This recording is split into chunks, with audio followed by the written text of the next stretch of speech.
I'm interviewing Jose Llana, somebody that I've admired for years. Thank you. I've seen you in so many shows and concerts and everything, and now you're in Here Lies Love, and you're phenomenal in it. Thank you. How exciting is it to be in this show? I mean, it's with music from David Byrne. This show is actually very much a dream come true. I think when to tell me that I'm being able to tell a Filipino story about our history, to work with David Byrne and Alex Timbers, and to do a show at the Public Theater, it's everything that I've always wanted to do as an actor, and the fact that the audiences relate to it as well as they have been, it's been a great ride. That's great. When you have such a strong voice. I'm sorry? You have such a gorgeous voice. Oh, love your voice. Thank you very much. Is there like a song that you specifically is your favorite that you sing yourself? Yeah, I think there's a song that we can sing. It's the honeymoon song. It's called Sugar Time Baby. When David wrote the original concept album for the show, he wrote the show, and originally the song was called Never Too Big, and it was sung by Sia, who's a big pop star. And that was actually my favorite song on the concept album. And I told David and Alex, I said, that's my favorite song on the concept album, but And then so they repurposed it with completely different lyrics to make it the honeymoon song now. Oh, wow. And now it's called Sugar Time Baby. So it's kind of a reggae beat. It's a fun, silly number, and I think the audience really clicks with it too. So. Yeah, exactly. Great. So the show takes so much energy to do this 8 times a week. I mean, you're moving constantly through the whole show. How hard is that? Is it really hard? It is hard. It's hard, but it's a lot of fun. It's dangerous.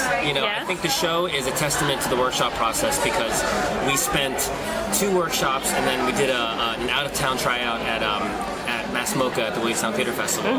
And that was where we specifically built the platforms, and we rehearsed. And actually, Actors Equity came and was like, "You're asking the actors to do what? To stand on a 4-foot, 5-foot platform?" Right. So that's why it's really important. We have a fantastic crew. Our stage crew is just as choreographed as we are on stage and backstage, and it's choreographed within an inch of its life so that we're not falling off the platform. So it's kind of great. That's fantastic. Well, you're always fantastic. Thank you so much. After this, if you could do any role on Broadway, let's talk Broadway now, because you should be on Broadway. Thank you. I mean, you have been on Broadway, yes. But I mean, if you could be other than this show, would you want this show to move to Broadway? You know what? Yes. I think what Broadway brings is a wider audience, and I think we have a great theater here at the Public that is the perfect space for it.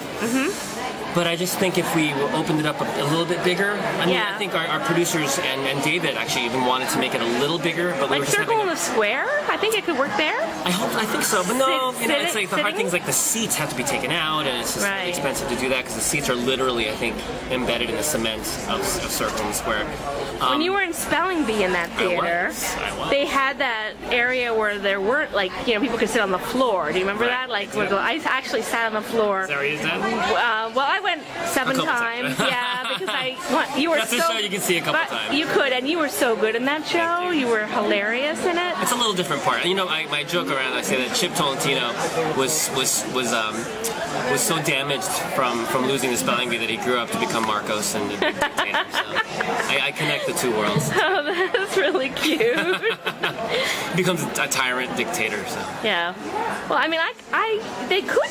I don't know. Maybe it would be hard to take the seats out in that theater, but maybe you could have you could pull the seat back a little bit. Like right now, it's with I don't know, Lady Day, but when that ends, I can see that in that theater. I think right now they're happy with where the show is. Right. I think the downtown energy of it is that's exactly true. And then I think now that other productions are opening up, London's happening, and then they have I think they're planning San Francisco. All those other productions are gonna just make it much more interesting to go see it at downtown off Broadway. Right. Well, the great thing about you is you can do so many different roles. I saw you with Adam. Remember the Adam and Eve thing? At York Theater, and you were incredible in that. Thank you. And I wanted to interview you back then, and it never happened. I don't know what happened, but you were brilliant in that. You're brilliant in this. Everything you do is brilliant. Thank you so much. And you deserve to be, South Pacific, Rodgers and Hammerstein. I could see you in a lot of more Rodgers and Hammerstein shows. Well, I've done a couple. I know. Like King and I, and I know, but King and I. King and I may happen again. Who knows? You're perfect. You're perfect in that. Thank you. But you're perfect in this. So what has been? Has this been more fun for you? Like, would you say? I mean, of all the roles you've played, is this the most fun you're having? I think. I mean, that's to compare apples and oranges is kind of hard. Yes. This is one of the most personal shows for me I've ever done. Yes. I'm having one of the most fun. When you say fun though, like Spelling Bee was also just silly. You were fun. so fun It was silly fun. Yes. This is a different kind of fun. This is cool fun. I feel cool. You know, I think for the first time.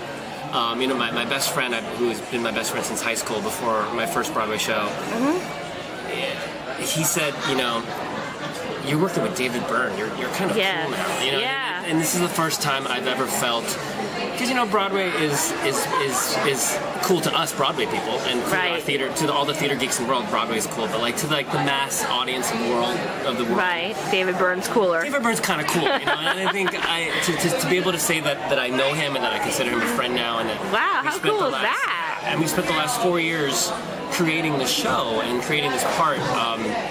I feel very lucky to have known him and to just share in his brilliance. He's such a generous collaborator and composer and just cool guy. Really nice guy. And he's really a father figure to everybody in the show because he loves it so much, and he lives a couple blocks away and he comes to the show still all the time. Do you know if he's friends with Elvis Costello? I'm sure he is. Yeah, because has Elvis Costello come to see the show? I'm not sure. Last year especially, there was we had a parade of celebrities from the music industry, from the film industry. Everyone came last summer, and they're coming back this summer too. So. Oh wow! Well, Elvis Costello needs to come and see Conrad because he sounds exactly like him. I hope you told him that. I did, and I interviewed him and said that. I mean, he really sounds like Elvis Costello. I'm a huge Elvis Costello fan.